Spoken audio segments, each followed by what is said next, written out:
এটা খুলবেন না আজকে আপনি বলবেন যে বন্ধ করে ডাক দেন তো আপনাদের তেল দিতে নিতে তো আমি মার্কেটে দিয়ে হয়ে গেছে। ঈদের আগে প্রশাসনকে সাথে নিয়ে রাজধানীর এই শোরুমটি বন্ধ করে দিয়েছে প্রভাবশালী ব্যবসায়ী সিন্ডিকেট। কারণ শুধুমাত্র কম মূল্যে পাঞ্জাবি বিক্রি করার জন্য।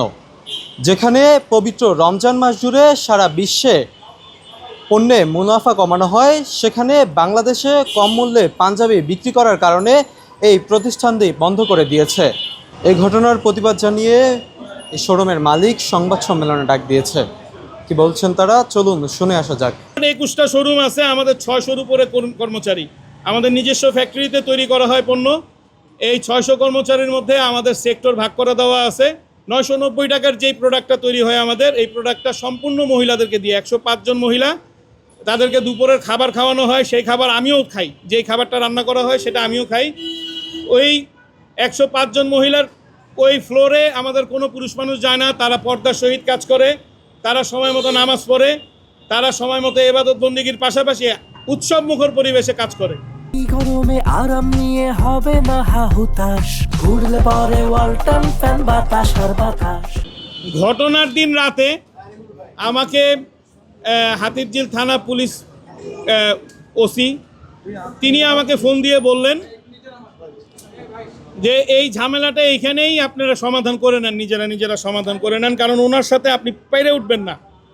ওনার অনেক ক্ষমতা, অনেক পাওয়ার। এতদিন পর্যন্ত এই পথ চলা এই মার্কেটে চলাফেরা ছিল আমাদের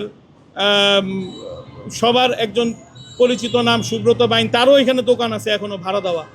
তো এই তাদের নামের উপরে বেস করেই তারা এই মার্কেটে একটা রাজত্ব কায়েম করে রাখছে।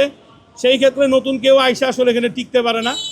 আমরা টিকে আছি শুধুমাত্র গ্রাহক ভালোবাসায়, অন্যথায় আমাদের পক্ষে সম্ভব হতো না। শুধু গ্রাহকদের জন্য, গ্রাহকদের আনাগোনা এত বাড়ছে এই মার্কেটে। এই লাইটগুলো দেখতেছেন, এই লাইটগুলো আমরা লাগানোর পরে মার্কেটটা আলোকিত হয়েছে, আগে অন্ধকার ছিল। ওনাদের কাস্টমাররা ম্যাক্সিমাম সময় আসে রাত্রে 11টা-12টার পর, এবং ওনারা কাস্টমারদের বাসায় পাঠিয়ে দেয় হচ্ছে লাগেজ ভরে প্রোডাক্ট পাঠিয়ে দেয়, গাড়ি দিয়ে লাগেজ ভরে প্রোডাক্ট পাঠায়।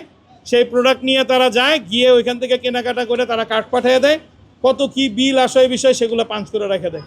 তো ওনাদের কাস্টমার বেজই আলাদা।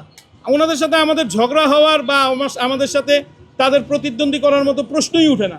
তারপরে এটা তাদের একটা ক্ষোভ, তারা এই মার্কেটে আলোকিত হয় এটা চায় না, কারণ রাতের আধারে যারা কেনাকাটা করে তারা আসলে আলো পছন্দ করে না। তো ওনার কাস্টমাররা আলো পছন্দ করে না বিধায় ওনারা চায় না যে আমরা একটু আলোকিত করে রাখি।